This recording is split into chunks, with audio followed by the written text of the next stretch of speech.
si pensaste alguna vez esto, como que Jesús se amolda a cualquier circunstancia, a cualquier credo, a cualquier, no sé, tiempo, temporada, o Jesús se acomoda o nosotros lo acomodamos. Y como que en la actualidad vamos viendo cada vez más y más y más denominaciones, credos. ¿Cómo procesas todo esto en tu cabeza? No sé si lo pensaste alguna vez, yo lo pienso. A la luz de la Biblia, cuando la Biblia tiene tantas versiones, está renarrado, fue transmitido oralmente, luego transcrito, después corregido, luego se han añadido cosas, se fue modificando durante los procesos de, no sé, de los persas, de los babilónicos, las creencias de los judíos fueron modificándose a lo largo de la historia.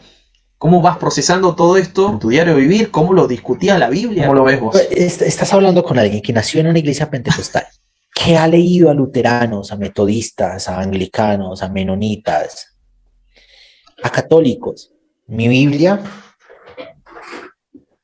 de pila, ¿no? Leo otras a veces, pero mi Biblia de pila es la Biblia de nuestro pueblo, de Luis Alonso Schockel, católico.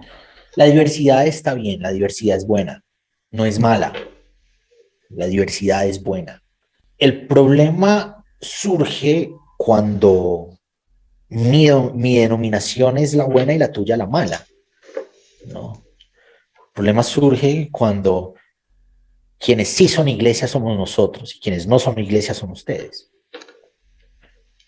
Y ese cuentico nos ha venido matando desde hace un montón de tiempo. Hoy nos seguimos matando por eso. Ya no es legal coger piedras, ya no es legal armar una hoguera.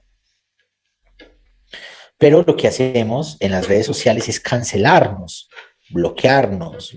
Yo no bloqueo gente y hay gente que viene y escribe y da sus argumentos tradicionales y yo dejo eso. Lo único que he borrado, he bloqueado a 2 personas y he borrado un par de comentarios, es cuando insultan a los demás, ¿no? Cuando empiezan a ser insultantes, ¿no? Groseros o groseras. De resto yo dejo. Y creo que es viable la diversidad, es necesaria la diversidad. Hay una vaina que ocurre, sobre todo en nosotros con nuestras redes sociales, nos ubican o buscan juntarnos siempre con personas que piensan igual que nosotros. Cada vez estamos más cerca a personas que piensan como nosotros y más distantes de personas que piensan diferente. Eso es el resultado de la ecuación, ¿no? Que siempre está buscando juntarnos con personas de ideas similares. Pero eso genera brechas, eso genera islas, genera trincheras, la trinchera de mi bando, de mi grupo, y son trincheras en todos los sentidos, son trincheras políticas. Los conservadores, los progres, trincheras, ¿no? Y nos odiamos los unos a los otros. Y están los reformados y los progres teológicos. Y hay una separación que es irreconciliable, ¿no? Pareciera ser irreconciliable. Y esa es nuestra realidad comunicacional. Y es la realidad mediática. Vemos escuchamos la radio, vemos las noticias, leemos la prensa y hacia allá nos apuntan los medios de comunicación. Necesitamos volver a las enseñanzas de Jesús, enseñanzas donde es viable ser diferentes y vivir unidad. Me parece bien bonita la oración de Jesús cuando dice que ellos sean uno, como vos y yo somos uno, Padre, para que el mundo crea. El mundo, la creencia del mundo no depende de las grandes apologías, de los grandes argumentos, de las grandes expresiones de sistemas de ideas organizadas que prueben la resurrección y que prueben yo no sé qué cosa, de qué milagro fue literal o no fue literal. El mundo cree cuando somos uno, como Jesús y el Padre son uno. Creo que es viable pensar unidad eclesial. Está bien la diferencia, está bien la diversidad. Lo que no está bien es pensar que yo sí soy y ese no. Yo estoy dentro del grupo de los elegidos y él no. yo estoy dentro del grupo de los santos y ellos no. Una de las cosas que he pensado con mucha fuerza desde hace muchos años es que a Dios lo vemos mejor, a Jesús lo miramos mejor cuando empezamos a mirarlo con otros, con el otro. Y el otro no es el de mi misma idea, el de mi mismo pensamiento. El otro es el que piensa cosas posiblemente diferentes a las mías, ¿no? Cuando yo veo a Jesús solo, tengo una imagen de él. Cuando lo veo con él, encuentro otra imagen de él, que es como un rompecabezas que puedo ir juntando, ¿no? Y posiblemente no logre tener todos los rompecabezas, las piezas del rompecabezas juntas, pero por lo menos varias de ellas me muestran con más claridad quién es Jesús y quién es Dios en Jesús. Me trae a memoria, por ejemplo, una frase que decía Lucas Magnin: los múltiples rostros de Dios o de Jesús en el diferente, en el marginado. Jesús habla de la parábola del buen samaritano y elige un personaje que era contrario al judío, que en ese personaje se veía a Dios, el buen samaritano, y verlo a Dios en un católico, en un presbiteriano, en un luterano, en un bautista, en un pentecostal, tener esas caras de Jesús que nos confrontan y que también nos animan, nos alientan. Y como decías vos, el tema de la diversidad no es un peligro, no es algo malo, sino que es algo nutritivo para el alma, y ver a Dios en otras personas nos hace también como un espejo, decir, estoy, acá dicen en la Argentina, estoy meando fuera del tarro. No es por ahí, habría que redireccionar. He aprendido muchísimo sobre personas católicas que antes me predicaban y decían que ellos eran del diablo, que nosotros estamos en la certeza doctrina, que nos vamos a ir al cielo, y ellos son idólatras, etcétera, etcétera. Como que me hicieron enfocar lo malo en ellos, o lo que ellos querían predicar y sembrar en mí, ¿no? Pero hoy me abro a esta posibilidad de ver a Jesús en otros. Y hay muchas personas que no coincido, pero hay otras cosas que me une y trato de pensar en eso, trato de unir puente con esas personas. Cambiando el enfoque, y la última, y ya estamos cortando con esto, el tema de abuso espiritual. ¿Cómo lo ves dentro de las iglesias? ¿Qué es abuso espiritual? Y cómo uno puede identificar, porque uno puede estar dentro de una iglesia tóxica, pero no se da cuenta que está siendo manipulado, se está teniendo abusos espirituales. ¿Cuáles son las características? ¿Cómo uno se puede dar cuenta? Hay un señor en Sur Corea que hizo parte de una secta y salió de la secta aporreado, ¿no? Pero como consciente, liberándose de la cárcel, de toda esa estructura, porque en eso se convierte muchas de nuestras iglesias, en cárceles, ¿no?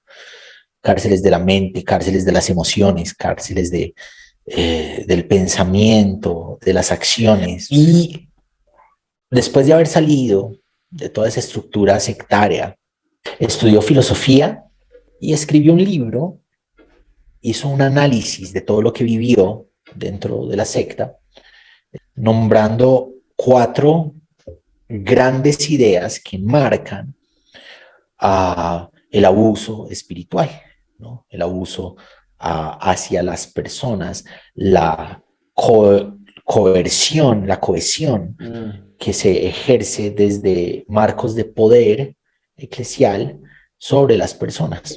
Y el método se ha venido como esparciendo el conocimiento sobre ese método, y hay varias personas, psicólogos, sociólogos, que se están basando en este método para entender, ¿no?, cómo se abusa de las personas en esquemas religiosos. El método se llama BITE, Behavior Control, el control del comportamiento, cuando te dicen qué hacer, cómo hacerlo, no te prohíben hacer ciertas cosas, ¿no?